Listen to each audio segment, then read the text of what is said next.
केंद्र ने ईसीएमएस के तहत 41,000 करोड़ रुपए से अधिक की 22 नई परियोजनाओं को मंजूरी दी। घरेलू इलेक्ट्रॉनिक्स विनिर्माण को मिलेगा बढ़ावा। राज्यपाल ने बाबा बैद्यनाथ मंदिर में पूजा अर्चना कर की राज्य की सुख समृद्धि और खुशहाली की कामना। राजमाता मंत्रालय ने राज्य में 2 परियोजनाओं की दी स्वीकृति।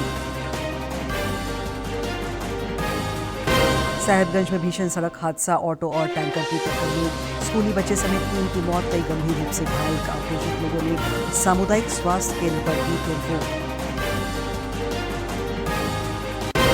और राज्य में कल से फिर चलेगी शीतलहर, 10 जिलों में दिखेंगे घने कोहरे का असर। 2 से 3 डिग्री तापमान में होगी गिरावट। मौसम विभाग ने जारी किया अलर्ट।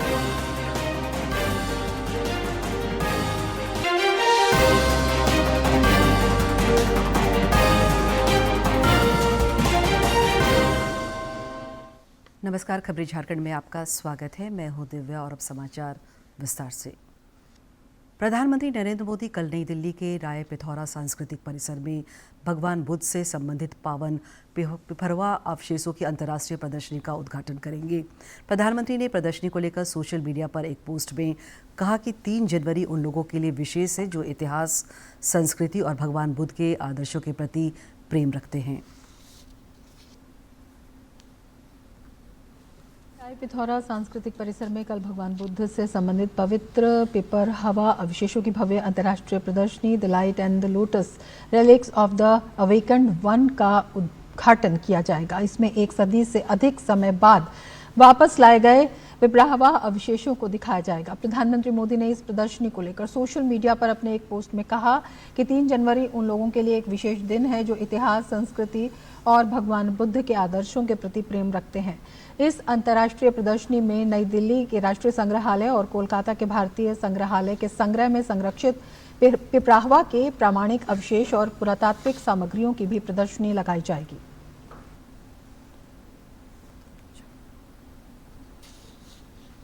केंद्र सरकार ने इलेक्ट्रॉनिक घटक विनिर्माण योजना के तीसरे चरण के अंतर्गत 22 नए प्रस्तावों को मंजूरी दे दी है।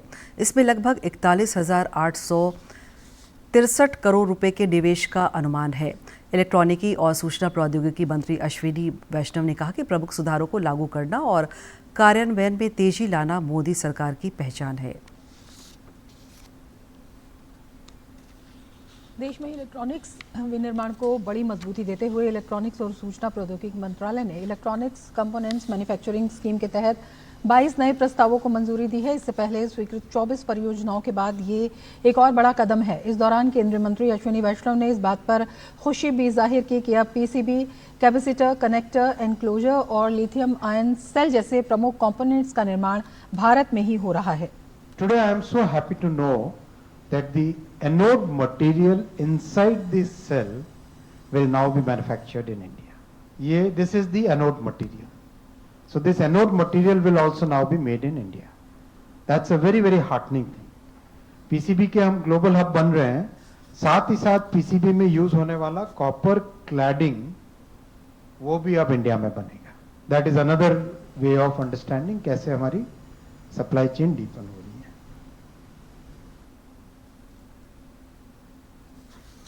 नववर्ष के दूसरे दिन राज्यपाल संतोष कुमार गंगवार देवघर स्थित बाबा बैद्यनाथ धाम पहुंचे। यहां उन्होंने सपरिवार विधि विधान से भगवान भोलेनाथ की पूजा अर्चना की। इस दौरान उन्होंने गर्भगृह में वैदिक मंत्रोच्चार के साथ जलाभिषेक, रुद्राभिषेक और विशेष पूजा की। बाबा बैद्यनाथ की पूजा के बाद उन्होंने माता पार्वती और अन्य देवी देवताओं के भी दर्शन किए।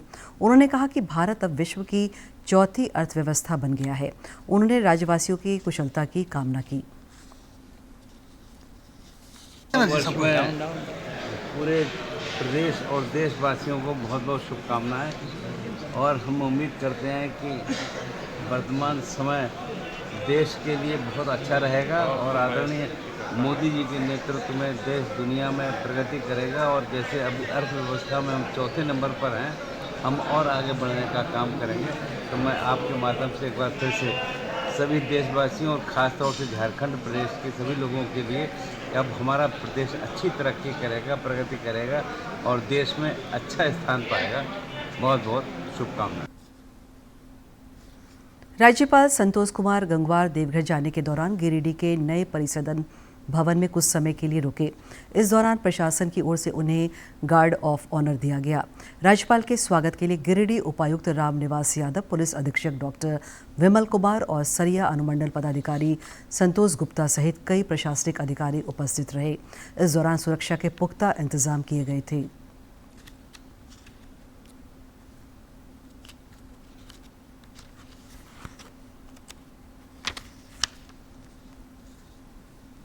रांची को सड़क कनेक्टिविटी के क्षेत्र में बड़ी सौगात मिली है। रक्षा राज्य मंत्री और रांची सांसद संजय सेठ के प्रयास से राष्ट्रीय राजमार्ग मंत्रालय ने 2 महत्वपूर्ण परियोजनाओं को मंजूरी दी है।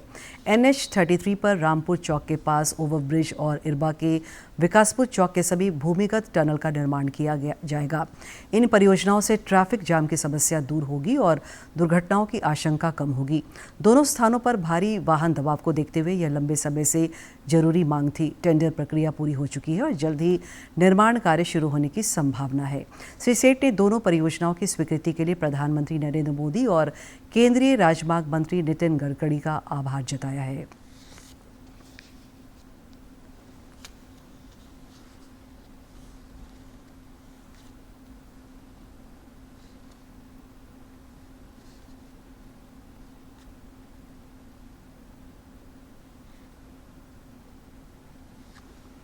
केंद्रीय स्वास्थ्य मंत्री जेपी नड्डा ने नई दिल्ली में इंडियन फार्माकोपिया जारी किया। इस अवसर पर उन्होंने कहा कि भारत की ड्रग रेगुलेटरी सिस्टम काफ़ी मजबूत और विश्व स्तरीय है। श्री नड्डा ने बताया कि इंडियन फार्माकोपिया भारत की जन आकांक्षाओं का प्रतीक है। जो हमारे एडवांसेस हैं टेक्नोलॉजी के, उसको भी ध्यान में रखते हुए और जो भारत का जो रोल, एक्सपैंडिंग रोल है दुनिया में, उन सब चीज़ों को ध्यान में रखते हुए, ग्लोबल सप्लाई चेन को भी हम ध्यान में रखते हुए, ये फार्माकोपिया कमीशन के जो ये 10th एडिशन है, इसमें इन सब चीज़ों को इनकॉर्पोरेट करने का काम किया है। इसके लिए मैं विशेष करके आपको बधाई देना चाहता हूँ। ये जो नए मोनोग्राफ्स हैं, इसका बहुत सीधा लाभ भारत को जो मिलने वाला है, वो जो हमारा नेशनल ट्यूबरकुलोसिस एलिमिनेशन प्रोग्राम है, उसमें यह बहुत वरदान सिद्ध होने वाला है। केंद्रीय कृषि और किसान कल्याण सह ग्रामीण विकास मंत्री शिवराज सिंह चौहान ने कहा है कि AI के दौर में भी किसान सर्वे सर्वा है। महाराष्ट्र दौरे के क्रम में उन्होंने आज यशवंतराव चौहान महाराष्ट्र मुक्त विद्यापीठ में किसानों से संवाद किया। इस दौरान उन्होंने कहा कि फसलें मशीन में नहीं उगाई जा सकती, इसलिए किसान को भगवान की तरह माना जाना चाहिए क्योंकि वह अन्नदाता है। इस दौरान श्री चौहान ने कहा कि दलहन मिशन के तहत सरकार ने 25 लाख तक की सब्सिडी देने का निर्णय लिया है। इससे पहले उन्होंने विद्यापीठ परिसर में पौधारोपण किया और किसानों द्वारा आयोजित प्रदर्शनी का अवलोकन किया। साहेबगंज में आज एक भीषण सड़क हादसे में एक स्कूली बच्चे समेत 3 लोगों की मौत हो गई। यह हादसा बरहरवा बरहेट मुख्य पथ पर हुआ, जहां एक तेल टैंकर और ऑटो में भिड़ंत हो गई। इस हादसे में कई अन्य लोग गंभीर रूप से घायल भी हुए हैं, जिनका इलाज स्थानीय स्वास्थ्य केंद्र में चल रहा है। आक्रोशित लोगों ने पहले सड़क जाम किया और फिर स्वास्थ्य केंद्र में भी जमकर तोड़फोड़ की। पुलिस और प्रशासन के काफ़ी मान मनोबल के बाद आक्रोशित लोग शांत हुए। जो एक्सीडेंट लोगों को यहाँ पहुँचाया गया और उन लोगों को यहाँ पहुँचाने में कुछ समय मिनट लग गई थी और वहाँ पहुँचाने के बाद वहाँ डॉक्टर नहीं थे और इसी दौरान कि यहाँ पे सब व्यवस्था नहीं होने के कारण जिन्होंने 4 आदमी लोगों को मौत हो गई। ना भी सबको लेके मरीज को यहाँ लाने का बाद सबको देख रहे हैं यहाँ ऑक्सीजन का सबसे ज़रूरी था। अगर ऑक्सीजन रहता तो यहाँ कई पेशेंट बच जाता। ऑक्सीजन नहीं रहने का कारण यहाँ दो मरीज जो अभी मौत हो गया उन लोग को।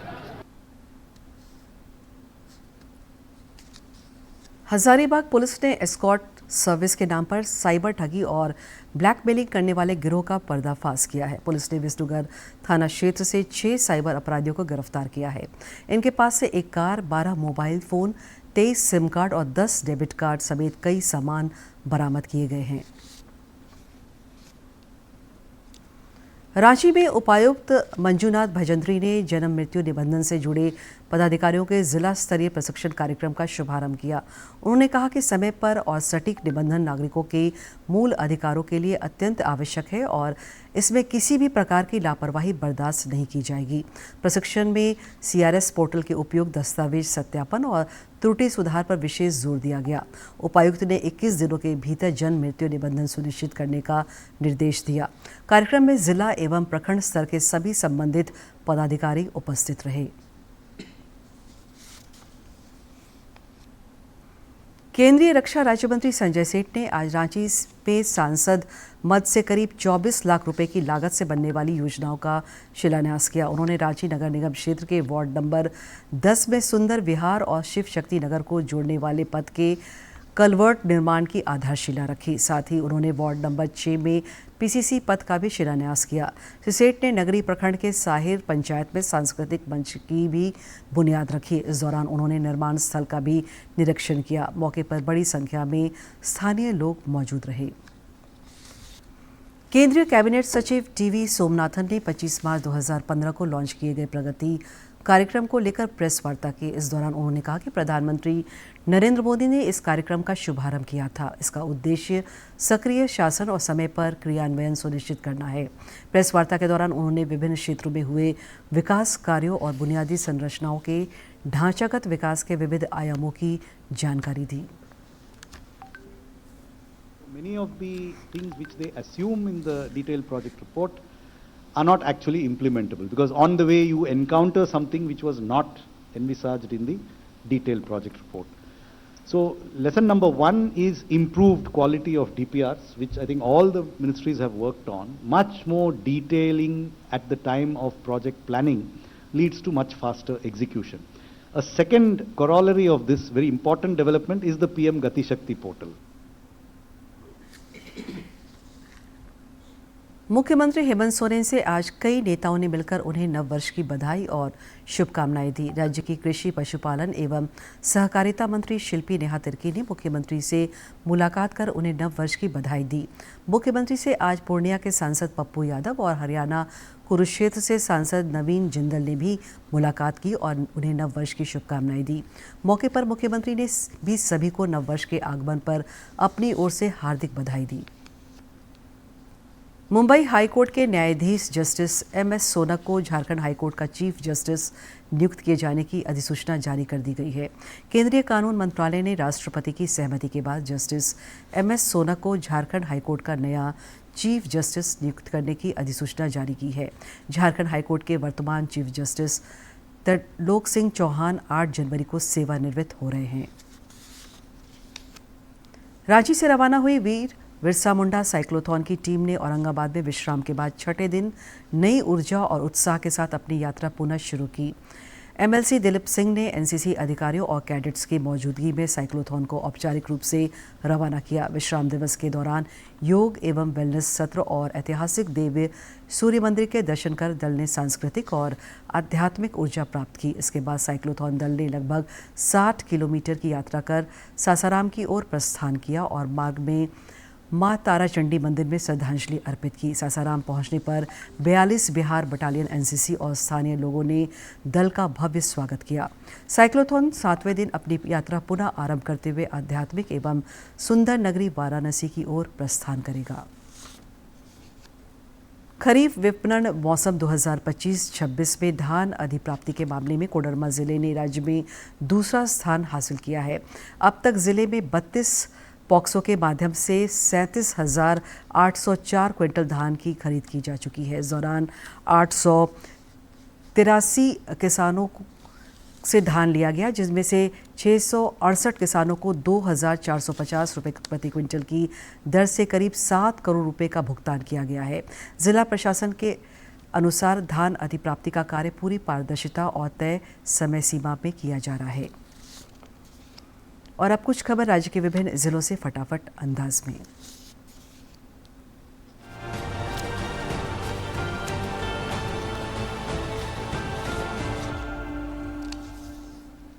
ग्रामीण विकास मंत्री दीपिका पांडे सिंह ने महागामा के खिरौंदी स्थित आवास पर स्थानीय लोगों से मुलाकात की। क्षेत्र की बुनियादी सुविधाओं, जनभावनाओं और विकास की अपेक्षाओं पर सार्थक चर्चा हुई। उन्होंने कहा कि जनसेवा दायित्व नहीं, लोगों के सुख दुख में सहभागिता का संकल्प है। इसी भावना के साथ संवाद और समाधान की दिशा में निरंतर प्रयास जारी रहेंगे।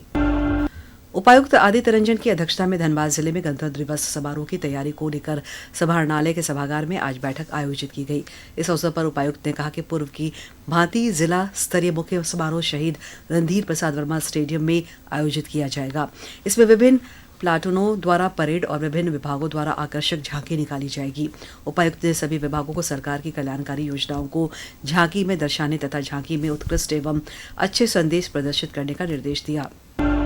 राष्ट्रीय सड़क सुरक्षा माह के शुभारंभ के अवसर पर धनबाद जिलेवासियों को यातायात नियमों एवं सड़क सुरक्षा के प्रति जागरूक करने के उद्देश्य से समाहरणालय परिसर से उपायुक्त आदित्य रंजन ने सड़क सुरक्षा जागरूकता रथ को हरी झंडी दिखाकर रवाना किया। इस अवसर पर उपायुक्त ने कहा कि जागरूकता रथ का मुख्य उद्देश्य आम जन को यातायात नियमों के पालन हेतु प्रेरित करना है। दुमका कार्यालय कक्ष में आयोजित जनता दरबार में पहुंचे आमजनों की समस्याओं को लेकर संबंधित अधिकारियों को त्वरित निष्पादन हेतु सख्त निर्देश दिया है। जनता की समस्याओं का शीघ्र समाधान सुनिश्चित करने की दिशा में हो रहे हैं कार्य। खूंटी जिले में राष्ट्रीय सड़क सुरक्षा माह के तहत आज समाहरणालय परिसर से सड़क सुरक्षा जागरूकता रथ को हरी झंडी दिखाकर रवाना की। यह अभियान 31 जनवरी तक चलेगा। इस दौरान जागरूकता रथ के माध्यम से आम नागरिकों को यातायात नियमों के पालन को लेकर जागरूक किया जाएगा। लातेहार जिले के गारो थाना अंतर्गत सरयू टीओपी में उपायुक्त पुलिस अधीक्षक एवं कमांडेंट सीआरपीएफ 11 BN की उपस्थिति में सुदूर क्षेत्रों के लोगों को सशक्त बनाने और मुख्य धारा से जोड़ने के उद्देश्य से सिविक एक्शन प्रोग्राम के तहत ग्रामीणों के बीच परिसंपत्तियों का वितरण किया गया। साथ ही निःशुल्क चिकित्सा शिविर का आयोजन कर दवा का वितरण किया गया। बोकारो में समाहरणालय में ड्यूटी के दौरान राजस्व शाखा के कार्यालय अधीक्षक दिग्विजय नारायण के आकस्मिक निधन पर आज समाहरणालय परिसर में 2 मिनट का मौन रखकर श्रद्धांजलि दी गई। उपायुक्त अजयनाथ झा ने चास स्थित शिवपुर कॉलोनी जाकर शोक संतप्त परिवार से भेंट कर संवेदना व्यक्त की।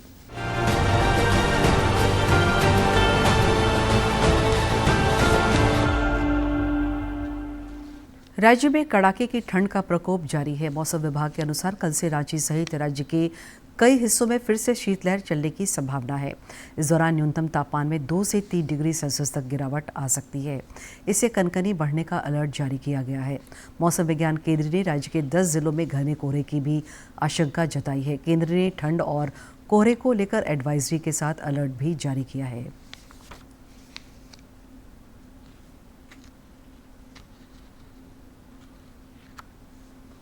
भारतीय महिला हॉकी टीम को नया कोच मिल गया है। हॉकी इंडिया ने नीदरलैंड के सोड मारिने को भारतीय महिला हॉकी टीम का नया कोच नियुक्त करने की घोषणा की है।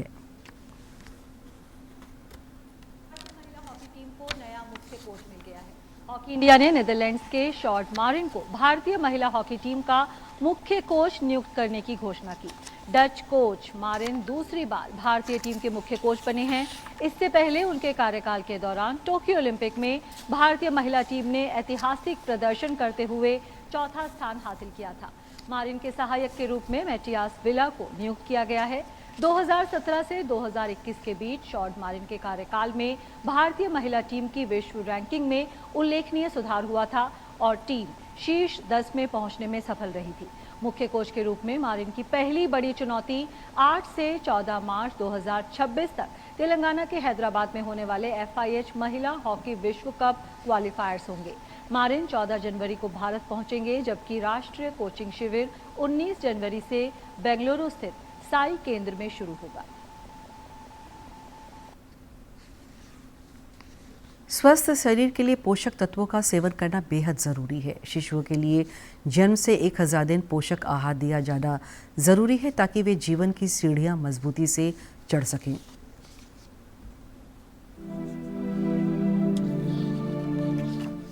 पोषण का महत्व हर आयु के व्यक्ति के लिए होता है, लेकिन कुछ महत्वपूर्ण अवस्थाओं में पोषण की आवश्यकता और महत्व अत्यधिक बढ़ जाता है। नवजात शिशुओं में पोषण का विशेष महत्व है। जन्म के पहले 1000 दिन में पोषण का विशेष ध्यान रखने से शिशु के स्वास्थ्य को बेहतर बनाया जा सकता है। पहले 1000 दिन बच्चे के लिए बहुत ही ज़रूरी होते हैं। ये 1000 दिन माँ की प्रेगनेंसी से गर्भावस्था से शुरू होके पहले 2 साल तक चलते हैं। बच्चे का पोषण माँ की गर्भावस्था से ही शुरू हो जाता है। माँ 9 महीने गर्भावस्था के दौरान जो वो पौष्टिक आहार लेती है, जिसमें कि बैलेंस डाइट, कार्बोहाइड्रेट्स, प्रोटीन की मात्रा, न्यूट्रिएंट्स की मात्रा प्रॉपर होनी चाहिए, ताकि बच्चे की जो विकास, शिशु का विकास हो माँ के अंदर, वो तरीके से हो, बेहतरीन हो, और जब बच्चे पैदा हो तो उसका वजन भी उसी के ऊपर डिपेंड करता है। गर्भावस्था में पोषण की आवश्यकता अधिक होती है। गर्भवती महिला और गर्भस्थ शिशु के लिए पोषण उपयोगी है, क्योंकि महिला जो खाती है उसका सीधा प्रभाव उसके होने वाले शिशु पर पड़ता है। पैदा होने के बाद बहुत ज़रूरी है कि बच्चे की बर्थ की जिससे जल्दी से जल्दी पॉसिबल हो, उसका जो पहला आहार हो वो माँ का दूध ही हो। माँ का पहला गाढ़ा दूध बच्चे की इम्यूनिटी बढ़ाने के लिए और उसकी आगे की माँ की ब्रेस्ट मिल्क के लिए भी बहुत ही ज़रूरी है। तो पहला आहार हमेशा ब्रेस्ट मिल्क। अर्ली इनिशिएशन, जल्दी शुरुआत, और बहुत ज़रूरी है कि जो माँ का ब्रेस्ट फीड है, बच्चे को शुरू करके सिर्फ और सिर्फ माँ का दूध पूरे 6 महीने तक दिया जाए। उस 6 महीने में माँ के दूध के अलावा पानी भी नहीं देना, सिर्फ अगर कोई दवाई चल रही है साथ में तो वही देना है। शिशु के सही व पूर्ण विकास के लिए उसे उचित आहार मिलना उपयोगी होता है। शिशु के लिए माँ का दूध विशेष महत्व रखता है। शिशु के पूर्ण पोषण के लिए शिशु को स्तनपान कराना आवश्यक है। 6 महीने पूरे होने पर माँ के दूध के साथ संपूर्ण पूरक आहार साथ में शुरू करना जरूरी है।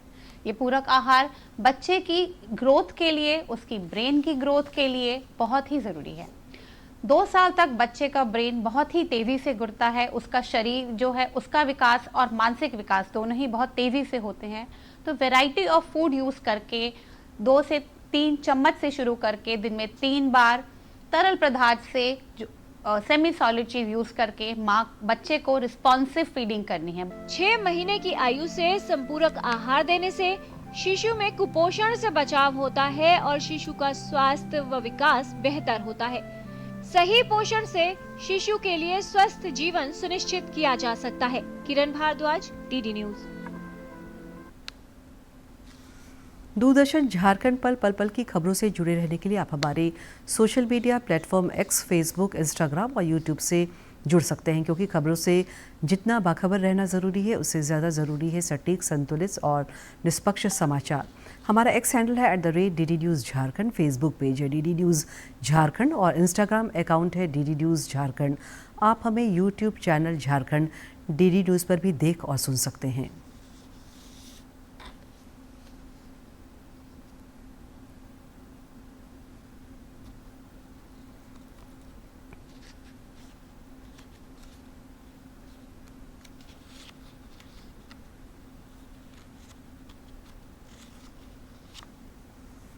अंत में मुख्य समाचार एक बार फिर। केंद्र ने ECMS के तहत 41,000 करोड़ रुपए से अधिक की 22 नई परियोजनाओं को मंजूरी दी। घरेलू इलेक्ट्रॉनिक्स विनिर्माण को मिलेगा बढ़ावा। राज्यपाल ने बाबा बैद्यनाथ मंदिर में पूजा अर्चना कर की राज्य की सुख, समृद्धि और खुशहाली की कामना। राजबाग मंत्रालय ने रांची में 2 परियोजनाओं की दी स्वीकृति। साहेबगंज में भीषण सड़क हादसा, ऑटो और टैंकर की टक्कर में स्कूली बच्चे समेत 3 की मौत, कई गंभीर रूप से घायल। आक्रोशित लोगों ने सामुदायिक स्वास्थ्य केंद्र पर भी की तोड़फोड़। और राज्य में कल से फिर चलेगी शीतलहर, 10 जिलों में दिखेंगे घने कोहरे का असर। 2 से 3 डिग्री तापमान में होगी गिरावट, मौसम विभाग ने जारी किया अलर्ट।